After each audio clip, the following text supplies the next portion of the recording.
নমস্কার, আমি স্বপন। ইভিএম নিউজের 1 ঘন্টা হইচই অনুষ্ঠানে আপনাদের সকলকে স্বাগত। এই মুহূর্তের সবথেকে বড় খবর, আগামীকাল দীঘায় শুভেন্দু অধিকারীর র্যালিটা কি বিষয় নিয়ে? রোহিঙ্গা খেদাও। আমাদের রাজ্য থেকে, এমনকি গোটা ভারতবর্ষ থেকে রোহিঙ্গা বাংলাদেশি খেদাও মিছিল, এইরকম যে একটা মিছিল করতে হবে, আমরা এর আগে কখনো কেউ ভাবিনি যে পশ্চিমবাংলাতে একটা মিছিল করতে হবে। সেই মিছিলটা হচ্ছে রোহিঙ্গা খেদাও মিছিল।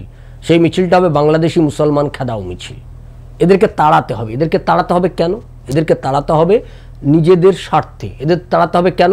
এদের তাড়াতে হবে রাজ্যকে বাঁচানোর স্বার্থে। এদেরকে তাড়াতে হবে কেন? এদেরকে তাড়াতে হবে আমাদের রাজ্যের মহিলাদের সম্ভ্রম রক্ষার স্বার্থে। এদেরকে তাড়াতে হবে কেন? কারণ এরা আমাদের রাজ্যে ঢোকার পর আমাদের রাজ্যে আমাদের খেয়ে পড়ে তারপরে পরবর্তীকালে আমাদেরকেই এই রাজ্য থেকে তাড়া করবে। সে কারণে নিজেদের নিরাপত্তার স্বার্থে এদেরকে এই দেশ থেকে, এই রাজ্য থেকে খেদাতে হবে। গোটা দেশ থেকে খেদানো চলছে। আসাম থেকে তাড়াচ্ছে, বিহার থেকে তাড়াচ্ছে, বিভিন্ন দেশের বিভিন্ন প্রান্ত থেকে তাড়ানো হচ্ছে, চিহ্নিত করা হচ্ছে, তাড়ানো হচ্ছে, বাংলাদেশে পাঠানো হচ্ছে। খুব যন্ত্রণা। রাহুল গান্ধীর খুব যন্ত্রণা, মমতা ব্যানার্জির খুব যন্ত্রণা, লালু প্রসাদ যাদব, তেজস্বী যাদবের খুব যন্ত্রণা, অখিলেশ যাদবের খুব যন্ত্রণা, ডিএমকের খুব যন্ত্রণা। এই রাজনৈতিক দলগুলোর প্রচন্ড বুকে ব্যথা যে কেন এদেরকে চিহ্নিত করে তাড়ানো হচ্ছে। এসআইআর এর নামে সব নাকি বাদ দিয়ে দেওয়া হচ্ছে। কালকে একটা মাস্টার স্ট্রোক দিয়েছে কেন্দ্রীয় নির্বাচন কমিশন, বলে যে ঠিক আছে, আপনারা তো বলছেন যে ৬৯,০০০ লোককে বাদ দেওয়া হয়েছে, ৬৯ লক্ষ মানুষকে ভোটার লিস্ট থেকে বাদ দেওয়া হয়েছে, এগুলো সব আপনারা বলছেন ফেক। ইচ্ছে করে এই লোকগুলোর নাম আছে, ইচ্ছে করে কেন্দ্রীয় নির্বাচন কমিশন বাদ দিয়ে দিয়েছে। কেন্দ্রীয় নির্বাচন কমিশন বলেছে গতকাল মাস্টার স্ট্রোক, যে যাদের নাম বাদ গেছে সে যদি সশরীরে তার সমস্ত প্রমাণপত্র নিয়ে এসে দাঁড়ায়, সঙ্গে সঙ্গে তার ভোটার লিস্টে নাম তুলে দেওয়া হবে। এবার রাহুল গান্ধীকে বলুন, এবার অখিলেশ যাদবকে বলুন, এবার মমতা ব্যানার্জিকে বলুন, এবার ওই লালু প্রসাদ যাদব, তেজস্বী যাদবকে বলুন, বিশেষ করে লালু প্রসাদ তেজস্বী যাদবকে বলুন যে ভাই, এই যে ৬৯ লক্ষ বাদ গেল, এই ৬৯ লক্ষ লোকগুলোকে তোমরা এনে দাঁড় করাও, তাদেরকে হাতে, নির্বাচন কমিশন বলে দিয়েছে এখন তো ভোটার লিস্ট ভোটের আগের দিন পর্যন্ত নাম উঠবে। বলেছে যাদের যাদের নাম বাদ গেছে বলে মনে করছে, যারা এদেশের নাগরিক, তাদের বৈধ কাগজপত্র আছে, তারা তাদের নাম বাদ গেছে, তারা তাদের কাগজপত্র নিয়ে এসে সশরীরে দাঁড়াক, তাদের নাম উঠে যাবে। ব্যাস, বেলুন গেছে ফেটে। ফাটা বেলুনের মতো চুপসে আছে, যদিও ভাঙবো তবু মচকাবো না, এই অ্যাটিটিউড নিয়ে 8ই আগস্ট এখনো পর্যন্ত ঠিক আছে। নির্বাচন কমিশন দপ্তর ঘেরাও করার পরিকল্পনা করেছে। শেষ পর্যন্ত নির্বাচন কমিশন দপ্তর ঘেরাও করতে পারবে কিনা, এটা কোটি টাকার প্রশ্ন। আদৌ পারবে কিনা? আচ্ছা, আপনারা স্বভাবতই বুঝতে পারেন যে শুভেন্দু অধিকারী এই পরিপ্রেক্ষিতে দাঁড়িয়ে তিনি রোহিঙ্গা খেদাও মিছিল করছেন। মিছিলটার নামই কিন্তু দিয়েছে, অন্য কোনো লুকোচাপার ব্যাপার নেই যে গণতন্ত্র বাঁচাও, হিন্দু বাঁচাও, এসব কোনো তিনি লুকোচাপা করেননি। তিনি বলেছেন আমার স্লোগান রোহিঙ্গা খেদাও। এই স্লোগানকে সামনে রেখেই মিছিল করব। যথারীতি রাজ্য সরকার মমতা ব্যানার্জির কাছে গেছে, মমতা ব্যানার্জি সরকার তাতে অনুমতি দেবে না, এটা আমরা সকলেই জানি। শুভেন্দু অধিকারীও জানেন, তাই তিনি প্রস্তুতি নিয়েই রেখেছিলেন কলকাতা হাইকোর্টে যাবে।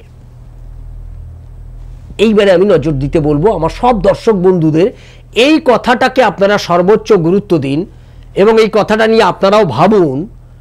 কলকাতা হাইকোর্টের কাছে এই বিষয়টা নিয়েই যাওয়া হয়েছে যে আমরা রোহিঙ্গা খেদাও মিছিল করব। কলকাতা হাইকোর্ট সেটা শোনার পরই কিন্তু রায় দিয়েছে, ইয়েস তুমি র্যালি করো, দীঘাতে র্যালি করো, ওই র্যালিতে রোহিঙ্গা খেদাও মিছিল যেটা করছো সেটা করো, কিন্তু রাত্রিবেলায় ওই 7টা 7:30 থেকে 9টা 9:30টার মধ্যে মিছিল শেষ করো, 1000-2 লোককে নিয়ে গিয়ে মিছিল করো। আচ্ছা, কলকাতা হাইকোর্ট কি বোকা? আচ্ছা, কলকাতা হাইকোর্ট কি সাম্প্রদায়িক? আচ্ছা, সেলিমের মতো করে কলকাতা হাইকোর্ট কি ভাবছে না? আচ্ছা, যা কিছু সব বোঝে, সেলিম বোঝে আর ফিরহাদ হাকিম বোঝে, এই দুজন বাঙালি। এরা দুজন কিন্তু কেউ বাঙালি নয়। ফিরহাদ হাকিমও বাঙালি নয়, সেলিমও বাঙালি নয়, এরা হচ্ছে বাঙালি।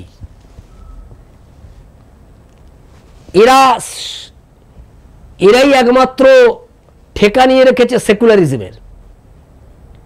আর কেউ কিছু বোঝে না, যত বোঝে এরা। এই রাজ্যে পশ্চিমবাংলাতে এই যে সেকুলারিজমের নামে যে ভণ্ডামি হচ্ছে, এবং সেই ভণ্ডামিটা যে পশ্চিম বাংলাকে বিপদে ফেলেছে, দেশকে বিপদে ফেলেছে, এটাই আজকের আমার কাছে সবথেকে গুরুত্বপূর্ণ বিষয় বলে মনে হয়েছে। মিছিলের অনুমতি শুভেন্দু অধিকারী এর আগেও বহু পেয়েছে কলকাতা হাইকোর্ট থেকে।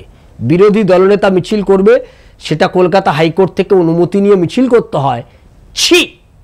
মমতা ব্যানার্জি সম্পর্কে শুধু এই কথাই বলতে হয়, আপনার মতো একটা নির্লজ্জ, অগণতান্ত্রিক, এরকম একটা দুর্বৃত্ত পরায়ণ সরকার আমরা পশ্চিমবাংলায় কোনোদিন দেখিনি। আপনি যে ধরনের সরকার চালাচ্ছেন আর আপনি যে মানসিকতা নিয়ে সরকার চালাচ্ছেন, শুধু আপনার সম্পর্কে একটাই কথা শব্দ উচ্চারণ করা যায়, সেটা যে ছি। এটা যত জোরে, যত ঘৃণার সঙ্গে, যতটা শ্লাঘা নিয়ে এই শব্দটা উচ্চারণ করা যায়, ততটাই আপনার জন্য অ্যাপ্রোপ্রিয়েট। তাই পশ্চিমবাংলাতে বিরোধী দলনেতাকে কর্মসূচি করতে গেলে কলকাতা হাইকোর্টের অনুমতি নিতে হয়। আমি এমনটা বলছি না যে পুলিশ সবসময় অনুমতি দেয় না। পুলিশের উপর এমন চাপ থাকে যে সেই পুলিশই বলে দেয় যে দাদা আপনি আমার কাছে আবেদন করছেন ঠিকই, আমি কিন্তু আবেদনটা খারিজ করে দেবো, আপনি হাইকোর্টের প্রস্তুতি নিয়ে রাখুন। পুলিশই বলে দেয়, আমাদের কিছু করার নেই। আমার এটা করলে তারপর আমাকে নিয়ে গিয়ে দার্জিলিংয়ে ট্রান্সফার করে দেবে, সুন্দরবনে ট্রান্সফার করে দেবে। তাই আমার কিছু করার নেই, আমাকে হাত পা বাঁধা। রাজ্যের নিচু স্তরের পুলিশ কর্মীদের মধ্যে মারাত্মক ক্ষোভ। সিভিক ভলেন্টিয়ারদের দিয়ে তোলাবাজির কাজ করায় মমতা ব্যানার্জি সরকার। সিভিক ভলেন্টিয়ারদের দিয়ে মানে কার্যত তোলাবাজ তারা তৈরি হয়েছে। আপনি একদম হাইওয়েতে, ন্যাশনাল হাইওয়ে থেকে বিভিন্ন রাস্তায় দেখবেন এই ট্রাফিক পুলিশ বা যারা এই ট্রাফিকের কাজ, ট্রাফিক পুলিশ সার্জেন্টের যারা কাজ করে, তাদের অ্যাসিস্ট্যান্ট হচ্ছে সব সিভিক পুলিশ। তোলাবাজি করছে, একদম সিম্পলি তোলাবাজি করছে। এরকম বহু কেস কলকাতা পুলিশের আন্ডারে হয়েছে। বাড়িতে গাড়ি কেস হয়ে গেছে। আমার কাছে এরকম একটা কেস এসেছিল, যাই হোক পরে এটা মিটবাট করিয়ে নিয়েছে কোর্টে যাওয়ার আগে। সেই ভদ্রলোক ছাড়ার পাত্র নয়, তিনি বলছে চলুন কোর্ট পর্যন্ত আপনাকে দৌড় করাবো, তারপরে ব্যাপারটাকে মিটবাট করে নিয়েছে। পশ্চিমবাংলার এইরকম একটা চেহারা। পুলিশ তো নিরুপায়, কি করবে বেচারা? নিচুতলার পুলিশ সার্জেন্ট কি করবে? তাদেরকে টার্গেট ফিক্স করে দিয়েছে। নিচুতলার পুলিশের মধ্যে মারাত্মক ক্ষোভ, ভয়ানক ক্ষোভ। বাড়ির চাকর বাকরের মতো করে রেখেছে। বাড়ির কাজ করায় নেতারা পুলিশকে দিয়ে, বহু জায়গায় পুলিশকে দিয়ে বাড়ির কাজ চাকর বাকরের মতো কাজ করাচ্ছে, বাজার ফাজার আনাচ্ছে, এইসব করাচ্ছে। বহু জায়গায় উদাহরণ আছে। বহু নেতা মন্ত্রীর কাজ করে দিচ্ছে পুলিশরা। এই নিয়ে ক্ষোভ আছে তাদের মধ্যে।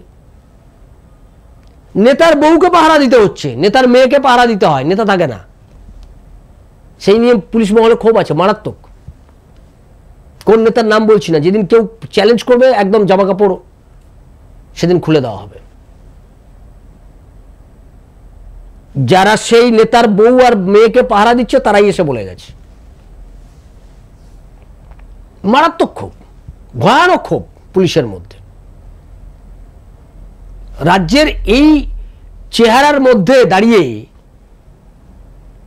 কলকাতা হাইকোর্টও তো বুঝেছেন যে এই রাজ্যের সরকারটা আসলে কি। এর এখন আর কলকাতা হাইকোর্ট, সুপ্রিম কোর্ট, ভারতবর্ষের যতগুলো হাইকোর্ট রয়েছে প্রত্যেকটা হাইকোর্টের কাছে এটা পরিষ্কার যে পশ্চিমবঙ্গ সরকার আর মমতা ব্যানার্জি মানে কি। বুঝতে প্রথমটা একটা সময় লেগেছিল, তারপর চন্দ্রচূড় যতদিন ছিল ডিওয়াই চন্দ্রচূড় ততদিনটাকে গুলিয়ে রেখে দিয়েছিল, গোটা সিস্টেমটাকে গুলিয়ে রেখেছিল ডিওয়াই চন্দ্রচূড়। অনেকটা সেভ করেছে মমতা ব্যানার্জিকে, নাহলে অনেক আগেই অনেক কিছু পশ্চিমবাংলায় ঘটে যেত। ডিওয়াই চন্দ্রচূড় তার ক্ষমতার অপপ্রয়োগ করে, আমি বহুবার বলেছি, যখন ডিওয়াই চন্দ্রচূড় প্রধান বিচারপতি তখনও বলেছি যে ডিওয়াই চন্দ্রচূড় সে ক্ষমতার অপপ্রয়োগ করে কিভাবে দিনের পর দিন মমতা ব্যানার্জিকে রক্ষা করে গেছে, তার বদলে বিনিময় মূল্য সে নিয়েছে, প্রচুর বিনিময় মূল্য নিয়েছে, বিনিময়ে প্রচুর কিছু নিয়েছে, উপঢৌকন প্রচুর পেয়েছে এই ডিওয়াই চন্দ্রচূড়, প্রচুর উপঢৌকন পেয়েছে। এটা আমরা বহুবার বলেছি। ন্যায়ের বানিয়ে শিখিয়ে গেছে, ন্যায়ালয় বলে ন্যায়ালয়ের প্রধান ছিল আর সব থেকে বেশি অন্যায় কাজ করছে, এখনো ওর অ্যালটেড ঘরটা ছাড়েনি, ও নাকি ন্যায় দিয়েছে ভারতবর্ষের মানুষকে। আমি তো খুব প্রথম দিন থেকে এই লোকটা সমালোচনা করেছি। একে এই চন্দ্রচূড় আসলে চন্দ্রবোড়া, আসলে ছিল চন্দ্রবোড়া। আজকের সময় দাঁড়িয়ে তাই কলকাতা হাইকোর্ট, সুপ্রিম কোর্ট সবার কাছে এই ব্যাপারটা ক্লিয়ার হয়ে গেছে যে হোয়াট ইজ মমতা ব্যানার্জি। মমতা ব্যানার্জি সরকারের মানে কি এটা সকলের কাছে এখন ক্লিয়ার। তাই সরকারের তাদের প্রত্যেকটা দুর্নীতি সম্পর্কে ওয়াকিবহল। রায় দিতেও দেখবেন এখন কলকাতা হাইকোর্ট কিংবা সুপ্রিম কোর্টে রায় দিতে খুব একটা বেশি সময় নেয় না, যে কোনো ইস্যুতে তারা জানেই কে এসছে, ও পশ্চিমবঙ্গ সরকার, ও আচ্ছা তার মানে চোরেদের সরকার। আচ্ছা কি করেছে? চাকরি চুরি, ও একদম চুরি করেছে। ও আচ্ছা পশ্চিমবঙ্গ সরকার কি করতে এসছে, এর টাকা মেরে দিয়েছে, সেই মামলা নিয়ে এসছে, একদম ডেফিনেটলি করেছে। ও আচ্ছা পশ্চিমবঙ্গ সরকার বিরুদ্ধে এসছে কি ব্যাপারে, কোনো অনুমতি দিচ্ছে না কাজে মিছিল করার জন্য, একদম অগণতান্ত্রিক সরকার, অনুমতি দিয়ে দাও। ওরা আর বেশি কিছু দেখে না। শুভেন্দু অধিকারী জাস্ট আবেদন করেছে আর কলকাতা হাইকোর্ট বলে দিয়েছে, কারণ কলকাতা হাইকোর্ট এটা জানে যে এই সরকারটা হচ্ছে, মমতা ব্যানার্জি সরকারটা হচ্ছে চরম অগণতান্ত্রিক সরকার। একসময় নিজের ঢেড়া পেটাতো সিপিএম এর বিরুদ্ধে, সিপিএম এর কাছ থেকে শিখেছে আর কি। সিপিএম যা করতো সেটাকেই আর একটু বাড়িয়ে দিয়েছে, রং চং চড়িয়ে আর একটু বাড়িয়ে সুন্দর করে করছে, আর কিছু না। সিপিএম এরই একদম যোগ্য ছাত্রী, যে আন্দোলন করে সিপিএম কে হটিয়েছে, যে ইস্যুতে আন্দোলন করেছে, সেই ইস্যু ক্ষমতা আসার পর সব থেকে বেশি ভালো করে প্রয়োগ করেছে মমতা ব্যানার্জি। এটা আজকের আর নতুন কথা নয়। মমতা ব্যানার্জি ক্ষমতা আসার 2-4 বছরের মধ্যে লোকে বুঝে গেছিল, অনেকে বুঝে গেছিল, বা গোটা বাংলার বুঝতে সময় লাগছে। বাংলার গ্রাম গরিব গুরব মানুষ তো, বুঝতে সময় লাগে। তাই সরকারটা রয়ে গেল 15টা বছর ধরে, সরকারটা লুটপাট করে গেল। আমি যে প্রশ্নটা মূলত আজকে আলোচনা করব, আপনাদের কাছে যে বিষয়টা নিয়ে আলোচনা করব, কলকাতা হাইকোর্ট কি বোকা? শুভেন্দু অধিকারী বলছে রোহিঙ্গা তাড়াও, রোহিঙ্গা খেদাও মিছিল করব। কলকাতা হাইকোর্ট কি বোকা যে রোহিঙ্গা খেদাও মিছিল এটা খুব সাম্প্রদায়িক একটা ইস্যু? কলকাতা হাইকোর্ট এটা মনে করতে পারতো। সেটাকে তো সাম্প্রদায়িক ইস্যু। আপনি সিপিএম এর কাছে যান, এক্ষুনি গিয়ে বলুন, সেলিমকে গিয়ে এক্ষুনি আমি যে কোনো সাংবাদিককে বলছি, সেলিমকে গিয়ে এই ইস্যুতে কথা ধরুন ওকে, যে আচ্ছা শুভেন্দু অধিকারী দীঘাতে একটা মিছিল করবে, রোহিঙ্গা খেদাও মিছিল, এটা সাম্প্রদায়িক না অসাম্প্রদায়িক? ও কি বলে শুনবেন, আমি এখানে লিখে দিচ্ছি। ও সঙ্গে সঙ্গে বলবে এটা সাম্প্রদায়িক মিছিল করছে, ও আসলে মুসলমানদের বিরুদ্ধে। আপনি কংগ্রেসের কাছে যান, শুভঙ্কর চক্রবর্তীর কাছে, অস্তিত্বহীন রাজ্য সভাপতি, যার কোনো অস্তিত্বই নেই। একটা দল যাকে দেখা যাচ্ছিল, অধীর রঞ্জন চৌধুরী যতদিন ছিল তবু দলটা দেখা যাচ্ছিল পশ্চিমবাংলায়, যে একটা লোক আছে টিম করে জ্বলছে, অধীর রঞ্জন চৌধুরী মুর্শিদাবাদে আছে, বহরমপুরে আছে। যেই শুভঙ্কর চক্রবর্তীকে দিয়ে দিল মমতার দালালি করার জন্য, সঙ্গে সঙ্গে দলটাই উঠে গেছে। একটা রাজ্য সভাপতি আছে কিন্তু তার কোনো অস্তিত্বই নেই। কি রাজ্য সভাপতি? যে জেলা ঠিক করে চালাতে পারবে না, সে গোটা রাজ্যের কংগ্রেসকে চালাবে, আবার এরকম মরা কংগ্রেস। এরা একটা কংগ্রেস, যে কংগ্রেসের ভারতবর্ষে কংগ্রেসকে মোটামুটি চৌপাট করে দিয়েছে মোদি। ওদিকে ইউপিতে চৌপাট করে দিয়েছে যোগী, অমিত শাহ গোটা দেশে চৌপাট করছে। এদের শক্তি কারা ছিল? এই মাওয়িস্টরা, এদের সঙ্গে একটা বোঝাপড়া ছিল। এই মাওয়িস্টদের পুরো খতম করে দিলে, এরা জানে মাওয়িস্টদের খতম করে দিলে এই যে আলট্রা ফোর্স একটা রয়েছে ভারতবর্ষে, এই আলট্রা ফোর্সটাকে যদি খতম করে দাও তাহলে কংগ্রেসেরও এই সাপ্লাই লাইন কেটে যাবে। কংগ্রেস এই আলট্রা ফোর্সকে কাজে লাগায়, তৃণমূল কংগ্রেসও এই আলট্রা ফোর্সকে কাজে লাগিয়েছে 2011 সময়। তো এর বিরুদ্ধে অভিযোগ আছে তৃণমূলের বিরুদ্ধে। আবার ক্ষমতায় আসার পর সেই মমতা ব্যানার্জি দিল্লিতে চলে গেল, কিষাণজিকে মার্ডার করিয়ে দিল। তখন একটা খুব স্লোগান উঠছিল, কাজের বেলায় কাজী, কাজ ফুরালে কিষাণজি। এটা খুব বাজারে খুব স্লোগান চলছিল। এই কিষাণজিরা, এই আলট্রা বাম, এরাই কিন্তু দেশে দেশে বিভিন্ন জায়গায় এরা সেকুলার শক্তিকে ক্ষমতায় আনার জন্য এরা কাজ করে। মানে সেকুলার মানে সো কল্ড সেকুলার, তথাকথিত সেকুলার। এরা কিন্তু হিন্দু বিরোধী শক্তি, মুসলিম তোষণকারী শক্তি। এদেরকে ভারতবর্ষের মাটি থেকে নিকেশ করাটা খুব জরুরি ছিল। এই নিকেশ হয়ে যাওয়ার পর দেখবেন কংগ্রেস, বাম এদের সব হাওয়া পড়তে শুরু করেছে। ভারতবর্ষের রাজনীতিতে এরা অপ্রাসঙ্গিক হতে শুরু করেছে। এরা একটা সামাজিক বলয়ে মধ্যে ঢুকে চাপ তৈরি করে, এটা হয়ে গেছে। ফলে এদের আর ভারতবর্ষে কোনো অস্তিত্বই নেই। এই যে দলের কাছে, এই কংগ্রেস দলের কাছে যান, গিয়ে যদি জিজ্ঞেস করুন শুভঙ্কর চক্রবর্তীকে একটা ইন্টারভিউ নিতে, আমি বলছি যে কোনো সাংবাদিক যান ইন্টারভিউ নিতে যান, যে শুভঙ্কর দা এই যে আগামীকাল শুভেন্দু অধিকারী সন্ধ্যেবেলায় দীঘায় মিছিল করবে, রোহিঙ্গা তাড়াও, রোহিঙ্গা খেদাও মিছিল দীঘাতে হবে, আপনি এই মিছিলটাকে কি চোখে দেখছেন? সঙ্গে সঙ্গে বলবেন এটা সাম্প্রদায়িক মিছিল, সঙ্গে সঙ্গে বলবে। আপনি ওই নকশাল নেতা দীপঙ্কর ভট্টাচার্যের কাছে যান, বা যে কটা আছে নকশাল, যে কটা আছে অসীম চ্যাটার্জি ফ্যাটার্জি যা আছে, যে এই নেতারা টেতারা আছে, তাদের কাছে যান, বলবেন এটা সাম্প্রদায়িক মিছিল। আপনি এইবারে তৃণমূলের কাছে যান, সে তো বলবেই। এবার আপনি যান চটিচাটা ভাতাজীবী কৌশিক সেনের কাছে, এটা জানার জন্য যান। চটিচাটা ভাতাজীবী নচিকেতার কাছে এই যান। চটিচাটা ভাতাজীবী অনেকদিন দেখা যাচ্ছে না, বেঁচে আছে কিনা জানি না, শুভাপ্রসন্ন, কবির সুমন, এই চটিচাটা ভাতাজীবীগুলোর কাছে একবার করে যান, এদের কাছে যান। গিয়ে এদের কাছে গিয়ে আপনি বলুন, এদের কাছে গিয়ে বলুন, এদের কাছে গিয়ে আপনি বলুন আগামীকাল বিরোধী দলনেতা শুভেন্দু অধিকারী দীঘাতে রোহিঙ্গা খেদাও মিছিল করছে, সঙ্গে সঙ্গে নচিকেতা গিয়ে উঠবে সাম্প্রদায়িক সাম্প্রদায়িক সাম্প্রদায়িক। সুমন বলবে ওটা ভোকারটা করে দাও। সুমন বলবে প্রথমত আমি রোহিঙ্গা চাই, দ্বিতীয়ত আমি রোহিঙ্গা চাই, তৃতীয়ত আমি রোহিঙ্গা চাই, শেষ পর্যন্ত আমি রোহিঙ্গা চাই। গিয়ে উঠবে এই সুমন। আপনি চলে যান কৌশিক সেনের কাছে, একটা মেয়েলিপনায় নেকা নেকা নেকু নেকু করে বলবে আসলে পশ্চিম বাংলাতে এই ধরনের সংস্কৃতি আগে কখনো ছিল না, এখন এই ধরনের সংস্কৃতির জন্ম দিয়ে দিয়েছে এরা।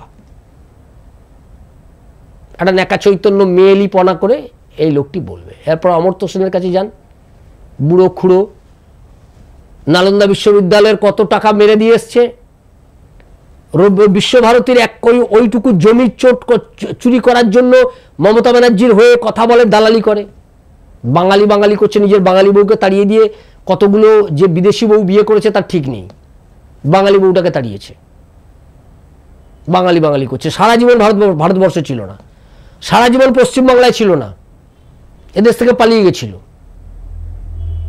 আর ওর যোগ্য ছাত্র, যেমন গুরু তার তেমন চেলা, আর এক পিস, সেও একই কাজ করেছে, একটা করে বিদেশিনীকে বিয়ে করে নোবেল নিয়ে এসছে। বিদেশিনী বিয়ে করলে নোবেল পাওয়া যাবে, এইগুলোই একমাত্র এসছে। এরা এখন বাঙালি বাঙালি করছে। আর সংবাদ মাধ্যম, আমি একদম মানে আপনি একদম নাম ধরে ধরে সংবাদ মাধ্যমগুলো দেখুন, প্রিন্ট মিডিয়ার একটা বড় অংশ, ইলেকট্রনিক্স মিডিয়ার, মেইন স্ট্রিম মিডিয়ার একটা বড় অংশ, সকাল থেকে বিকেল পর্যন্ত বাঙালি বাঙালি বাঙালি বাঙালি, বাঙালি মানে বাঙালির কথা বলছে এরা। সকাল থেকে বিকেল পর্যন্ত রোহিঙ্গা আর বাংলাদেশি মুসলমানদের কি করে এই দেশে রক্ষা করবে, এটা সেজন্য এরা সক্রিয়। এরা দেখবেন এই মিছিলটাকে নিয়ে এদের খুব বুকে যন্ত্রণা হবে, বুক ফুট মানে বলবে, অনেকে এটা বলবে, এই ইস্যুতে অনেকে বলবে এটা যে পশ্চিম বাংলায় এই ধরনের মিছিল করাটা যুক্তিযুক্ত নয়। দেখবেন তথ্য নিয়ে আসবে, আন্তর্জাতিক আইনের গল্প বলবে, ভারতবর্ষের অনুপ্রবেশকারী নিয়ে গল্প বলবে, ভারতবর্ষের অনুপ্রবেশ এদের মানবতা বোধ নিয়ে কথা উঠবে। যখন ওই মুর্শিদাবাদে যখন হরগোবিন্দ দাস আর চন্দন দাসের খুন হয় তখন মানবতাবোধ এদের শিখে চলে উঠে যায়। যখন বাংলাদেশে উলঙ্গ করে আমার হিন্দু মাকে তাকে অত্যাচার করেছে সারা রাত ধরে, তখন এদের মানবতাবোধগুলো কোথায় যেন কবরে ঢুকে যায়, কবরে। এখন এদের মানবতাবোধ জেগে উঠেছে, এদের মানবতাবোধ জেগে উঠবে। দেখবেন এরাই রোহিঙ্গাদের বাপ হয়ে দাঁড়াবে, এরাই রোহিঙ্গাদের রক্ষাকর্তা হয়ে দাঁড়িয়েছে। ভারতবর্ষের সমাজ যখন নিজেকে রক্ষা করার জন্য, ভারতবর্ষ যখন নিজেকে রক্ষা করার জন্য এই রোহিঙ্গা আর বাংলাদেশি মুসলমানদের ত্যাগ করতে চাইছে, বলছে যাও তোমরা তোমাদের জায়গায় ফিরে যাও, আমরা সব দায়িত্ব নিতে পারবো না। আমরা যেটুকু দায়িত্ব নেওয়ার, আন্তর্জাতিক নিয়ম মেনে যেটুকু দায়িত্ব নেওয়ার, সে 40-42 হাজারকে আমরা দায়িত্ব নিয়েছি, সেটা দেখছি আমরা, বাকি আমরা কাউকে দায়িত্ব নেব না। অবৈধভাবে ঢুকেছে, যাও হাঁটো, অবৈধভাবে ঢুকেছে, হাঁটো এখান থেকে। আর বাংলাদেশি মুসলমানের দায়িত্ব আমরা নিতে যাব কেন? বাংলাদেশ তো মুসলমান দেশ, মুসলমান রাষ্ট্র বানিয়ে ফেলেছে ওটাকে। ও তো পাকিস্তান আর বাংলাদেশ একরকম চেহারা হয়ে গেছে। তো ওই দেশের মুসলমান আমাদের দেশে এসে আসবে কেন? যদি মুসলমান দেশই এত ভালো হয় তো ওই দেশ থেকে এই দেশে আসবে কেন? এই দেশটা দখল করার জন্য। এই কাংলা পক্ষকে দেখুন, এখন কোনো আওয়াজ নেই, মুখে কোনো আওয়াজ নেই। এই সবগুলো এক জায়গায় জড়ো হয়েছে। উল্টো দিকে একটাই শক্তি, একমাত্র বিজেপি। বিরোধী দলনেতা শুভেন্দু অধিকারী, শ্রমিক ভট্টাচার্যরা লড়াই করছে, সুকান্ত মজুমদাররা লড়াই করছে। তারা লড়াই করছে গোটা রাজ্য জুড়ে, তারা চেষ্টা করছে, লড়াই করছে। আর তাদের লড়াইটা যে সঠিক এটা প্রমাণিত হলো কলকাতা হাইকোর্ট যখন বলে না তুমি মিছিল করতে পারো, করো মিছিল, তুমি করো, কিন্তু তুমি এই সময়ের মধ্যে করো, এত লোক নিয়ে করো, দ্যাট ইজ ডিফারেন্ট। হাইকোর্ট সেটা বলবেই, কারণ হাইকোর্ট জানে এই রাজ্যের সরকার কি করতে পারে। বিশাল সংখ্যক লোক নিয়ে একটা র্যালি হলো, কোনো গোলমাল তৈরি হলো, গোড়াটা হাইকোর্টের ঘাড়ে চাপিয়ে দেবে। গোলমাল তৈরি করে দেওয়ার জন্য ওরা লোক ঢুকিয়ে দিয়ে গোলমাল তৈরি করে দিতে পারে। নানান রকমের ইস্যু আছে। ফলে হাইকোর্ট তারা বেঁধে দিয়েছে নিয়ম, তাদের পরিস্থিতি অনুযায়ী তারা একটা সিদ্ধান্ত নিয়ে বলেছে এইটুকু করবে, এই সময়ের মধ্যে করবে, এত লোক নিয়ে করবে, মিছিল করবে। কিন্তু মিছিলটা যে করতে বলল, এইখানেই বারবার আমরা নজর দেব। কলকাতা হাইকোর্টও বুঝেছে রোহিঙ্গা বিরোধী মিছিল করার দরকার আছে। আজকের আলোচনার মূল কথাই এটা, যে কলকাতা হাইকোর্ট উপলব্ধি করতে পেরেছে যে পশ্চিমবাংলায় রোহিঙ্গা বিরোধী মিছিল করাটা জরুরি। পশ্চিমবাংলায় রোহিঙ্গা বিরোধী মিছিল করাটা কোনো অন্যায় কাজ নয়। পশ্চিমবাংলায় রোহিঙ্গা বিরোধী মিছিল করাটা সাম্প্রদায়িক কাজ নয়। পশ্চিমবাংলার রোহিঙ্গাদের বিরুদ্ধে মিছিল করা মানে ভারতবর্ষের একজন নাগরিক হিসেবে এটা তার দায়িত্বের মধ্যে পড়ে, এটা তার কর্তব্যের মধ্যে পড়ে। সেই কাজটা করবে, করা উচিত। প্রত্যেকটা ভারতীয় নাগরিকের এই দায়িত্ব, এই কাজ। আগামী দিনে গোটা পশ্চিমবাংলার সমস্ত বাঙালি ভারতীয় নাগরিকের এই কাজ, রোহিঙ্গাদের বিরুদ্ধে, বাংলাদেশি মুসলমানদের বিরুদ্ধে মিছিল করো, র্যালি করো, পোস্টার করো, তাদেরকে চিহ্নিত করো, তাদেরকে চিহ্নিত করো। নির্বাচন কমিশনের ভোটার লিস্ট থেকে তাদেরকে নাম বাদ দাও, তাদেরকে ধরে এনে তাদেরকে তাদের দেশে পাঠিয়ে দাও যারা অবৈধভাবে আছে। আগেই বলেছি, রোহিঙ্গাদের দায়িত্ব পশ্চিম ভারতবর্ষ সরকার নিয়েছে বৈধভাবে, যতটা দায়িত্ব নেওয়ার দরকার সেই 40-42 হাজার যে দায়িত্ব নিয়েছে, তাদের দায়িত্ব ভারতবর্ষ সরকার দেখবে। এটার মানবিক দিক, ভারতবর্ষ সরকার যতটা পারবে ততটাই নেবে। আমি দায়িত্ব নিয়েছি 42 হাজার, তুমি আরো 2,42,000 ঢুকিয়ে দিলে এখানে, তা তো হতে পারে না। অবৈধভাবে ঢুকিয়ে দিলে।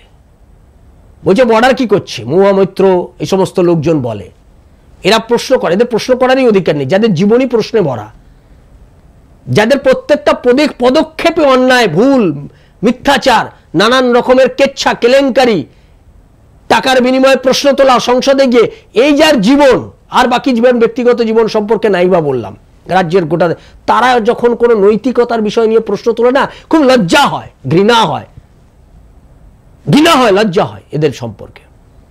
এবং এই যে বলছে যে বর্ডার সিকিউরিটি ফোর্স, বিএসএফ জমি দেয়নি, এরা এখন বাধ্য হয়েছে, পরিস্থিতি বদলেছে, অমিত শাহ কড়া অবস্থান নিচ্ছে, বলছে জমি না দিলে আমরা জমি নিয়ে আমরা কাজ শুরু করে দেবো। জমি দেওয়ার দায়িত্ব রাজ্যের সরকারের। কেন্দ্রীয় সরকারের এই যে ভালো মানুষ, অনেকটা গণতান্ত্রিক যে অ্যাপ্রোচ, এই গণতান্ত্রিক অ্যাপ্রোচের ফায়দা নিয়েছে এই রাজ্যের সরকার। এই কয়েকদিন আগে লোকসভার বাইরে দাঁড়িয়ে অভিষেক ব্যানার্জি বলছিল না যে মোদির মতো দুর্বল মানুষ দেখে, আমি সেটা নিয়ে একটা ভিডিও করেছি, মোদির মতো দুর্বল, আমি আমার ফেসবুক পেজেও দিয়েছি, মোদির মতো দুর্বল প্রধানমন্ত্রী ভারতবর্ষে দেখা যায়নি। সঠিক কথা বলেছে। মোদি যদি দুর্বলতা না দেখাতো, তো গণতন্ত্রের প্রতি তার যে দুর্বলতা, ভারতবর্ষের সংবিধানের প্রতি তার যে দুর্বলতা, ভারতবর্ষের অখণ্ডতা রক্ষার প্রতি তার যে দুর্বলতা, ঐক্য তৈরি করার প্রতি তার যে দুর্বলতা, এইগুলো যদি তিনি না দেখাতেন, ভারতবর্ষের ফেডারেল স্ট্রাকচারকে রক্ষা করা, এইটার প্রতি যে তার দায়বদ্ধতা, এটা যদি না দেখাতেন, তাহলে এই রাজ্যের এক পিসি ভাইপো এতদিন তিহার জেলের ভাত খেয়ে নিত। তিনি অনেক বেশি ডেমোক্রেটিক, গণতান্ত্রিক, সংবিধানের প্রতি তার দায়বদ্ধতা। একটা সরকার, নির্বাচিত সরকার, সেই নির্বাচিত সরকারের প্রধান অন্যায় করছে, মানুষকে বুঝতে দাও। তার বক্তব্য এটা, যে মানুষ নির্বাচিত করে নিয়ে এসছে, তিনি যেভাবেই নির্বাচিত হোক, চুরি চচ্চুরি বা ভোটটাকে লুট করেছে, লুটটা কেন আমরা আটকাতে পারিনি, সেখানকার মানুষ কেন আটকাতে পারেনি? সব পুলিশ করে দিতে পারে না, এটাও ঠিক। পুলিশ মিলিটারি দিয়ে সব করা যায় না, সবটা পারা যায় না। জনগণকেও সচেতন হতে হয়, জনগণকে সচেতন হওয়ার জন্য কিছুটা সময় দিতে হয়। নরেন্দ্র মোদী সেই সময়টাও দিয়েছেন, বলছে মানুষও বুঝুক। সবটা করে দিলে তো মানুষ বুঝবে না যে আসলে কি ভয়ঙ্কর স্বৈরাচারী এই মহিলা, আসলে কি ভয়ঙ্কর এই মহিলা, আসলে রাজ্যের এবং দেশের জন্য কি বিপজ্জনক শক্তি এরা। বাংলার মানুষ তো বুঝবে না, এখন বুঝছি। হরগোবিন্দ দাস, চন্দন দাসের স্ত্রী কি তা আগে কখনো বুঝেছিল? সেকুলারিজমের মানে এটা। ওরাও তো সিপিএম করতো, ওরাও তো সেকুলারিজমে বিশ্বাস করত। ওই যে মুর্শিদাবাদ থেকে যে তৃণমূল হিন্দু পরিবারটা তাড়া খেয়ে গিয়ে শুভেন্দু অধিকারীর রাখা টেন্টে গিয়ে শুভেন্দু অধিকারীর ভাত খেয়েছে, সেই হিন্দু পরিবারটা কি আগে বুঝেছিল যে সেকুলারিজমের মানে এটা নয়? মুসলমানরা যখন তাড়া করবে, তখন তুমি হিন্দু হলেও তুমি তাড়া খেয়ে পালাবে, সেটা তুমি তৃণমূল করো আর সিপিএম করো, তখন তুমি হিন্দু। তখন তুমি সিপিএমও নাও, তখন তুমি তৃণমূলও নাও, তখন তুমি হিন্দু।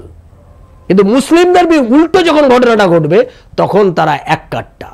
তখন তাদেরকে বাঁচানোর জন্য এই মুসলমান হিন্দু সমাজকে, এই সিপিএম হিন্দুদেরকে নামতে হবে। কেন ওদের উপর আক্রমণ হলো, এই তৃণমূলের হিন্দুরা কেন এটা করা হলো? এই নৌঠঙ্কিপনা করার জন্য সোশ্যাল মিডিয়াতে কিছু আছে।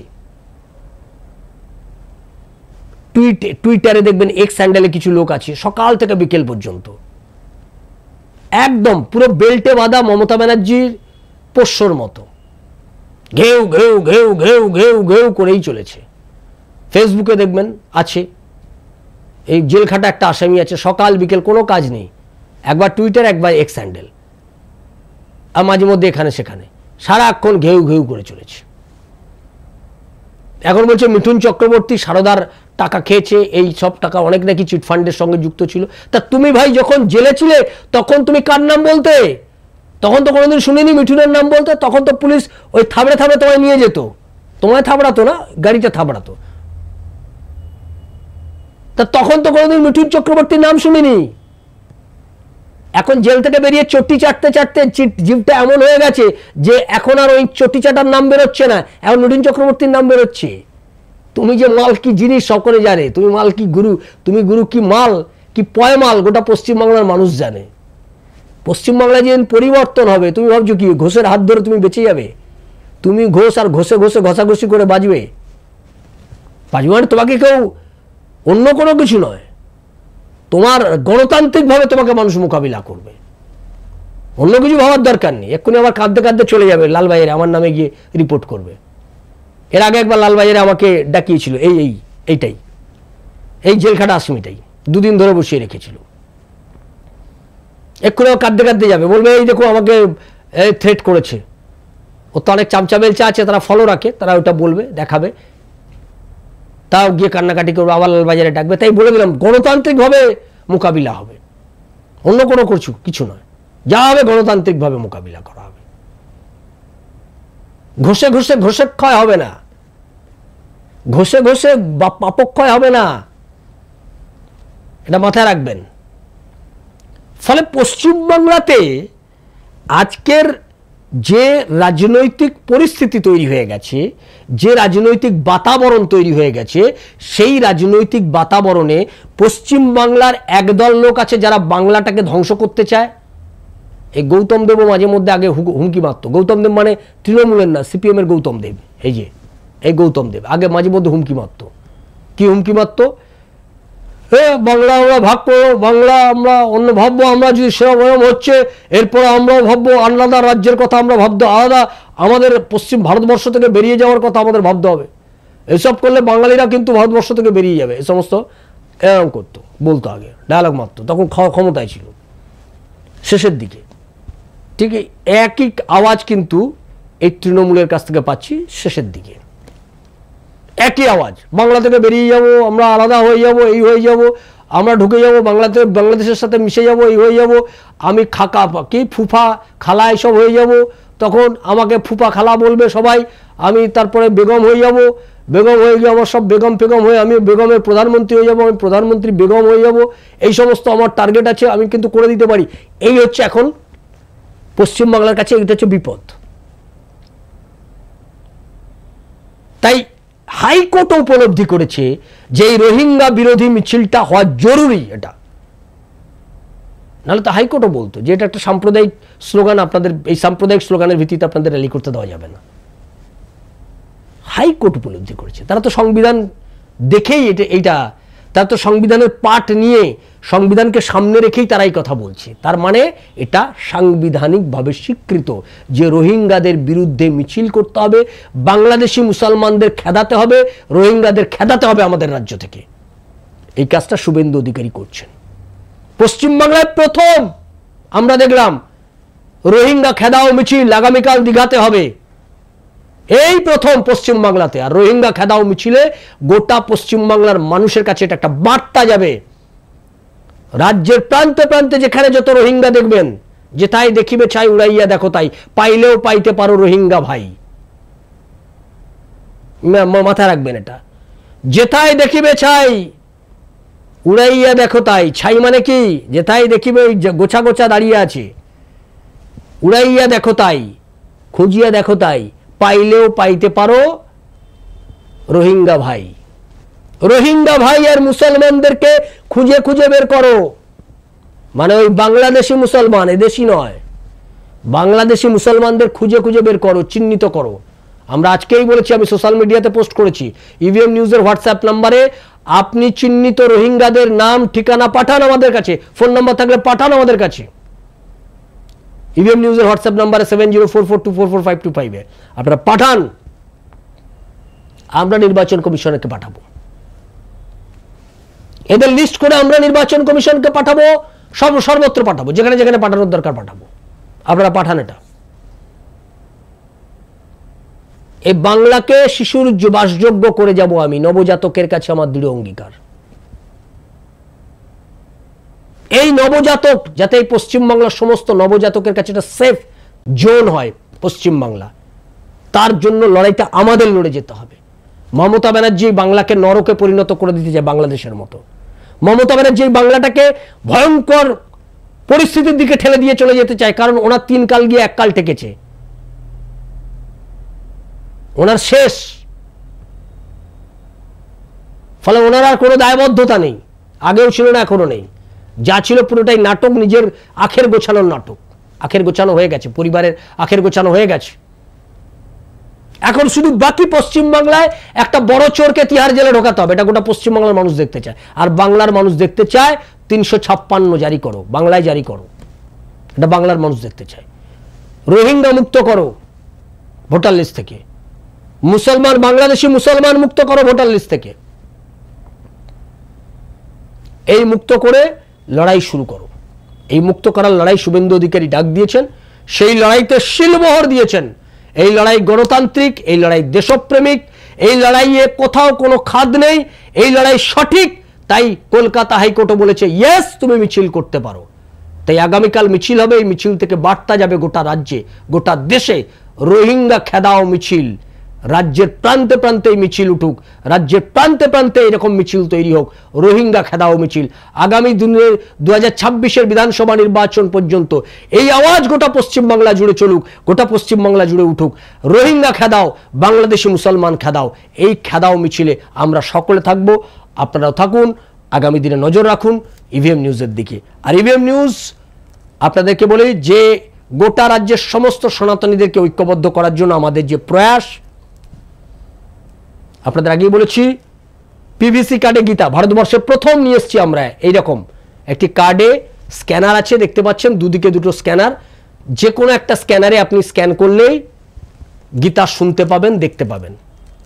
এই কার্ডটা আপনি নিজেও নিন, অন্যদেরকে উপহার দিন। মূল্য মাত্র 120 টাকা। বাড়িতে বসে নিতে চাইলে আপনি এটা বাড়িতে বসে নিতে চাইলে আমাদের 7044244525 এই হোয়াটসঅ্যাপ নাম্বারে যোগাযোগ করবেন, আপনার বাড়িতে পৌঁছে যাবে।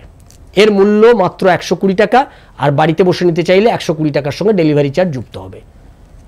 গোটা রাজ্যে ছড়িয়ে দেবো, গোটা রাজ্যের প্রত্যেকটা সনাতনীর কাছে এই গীতা পৌঁছে দেওয়া আমাদের লক্ষ্য। আপনারা এটা যখন নেবেন, এটা এটিএম কার্ডের মতো সঙ্গে ক্যারি করবেন, রেখে দেবেন সঙ্গে। বাসে ট্রামে যখন বসে আছেন এটা স্ক্যান করে চালিয়ে দিন, 5 মিনিট 7 মিনিট করে বাসে চালান, সকলে শুনুক আপনার গীতা, সকল গোটা রাজ্য গীতাময় হয়ে উঠুক। আমরা এই গীতাটা গোটা রাজ্যে সব সনাতনীদের কাছে পৌঁছে দিতে চাই, আপনারা নজর রাখুন। আর একে কেন্দ্র করে আগামী 31 আগস্ট আমরা একটা সেমিনার করছি। এই সেমিনারে যারা আসতে চান তারা আমাদের কাছ থেকে এই কার্ডটা সংগ্রহ করুন। এই কার্ডের কিন্তু কোনো বিনিময় মূল্য নেই, ফ্রিতে এই কার্ডটা আপনি পেয়ে যাবেন। যারা নিতে চান তারা 7044244525 এই হোয়াটসঅ্যাপ নাম্বারে আপনি কার্ড বুকিং করে নিন। 31 আগস্ট দুপুর 1টা থেকে 4টে পর্যন্ত আমাদের সেমিনার হবে শ্যামাপ্রসাদ মুখার্জি মেমোরিয়াল ইনস্টিটিউটে, এই ভবানীপুর, কলকাতাতে। এই কার্ডটা সংগ্রহ করুন। আগামী 31 আগস্ট দুপুর 1টা থেকে 4টে আমাদের এই সেমিনার হবে। আপনাদের সকলের উপস্থিতি আমরা একান্তভাবে কামনা করি। আজকে এই পর্যন্তই, ভালো থাকবেন, সঙ্গে থাকুন ইভিএম নিউজের 1 ঘন্টা হইচই থেকে। আমি আপাতত আপনাদের বিদায় নিচ্ছি, আবার আগামীকাল দেখা হবে। ভালো থাকবেন, সঙ্গে থাকুন। ইভিএম নিউজ আপনার কথা বলে। নমস্কার।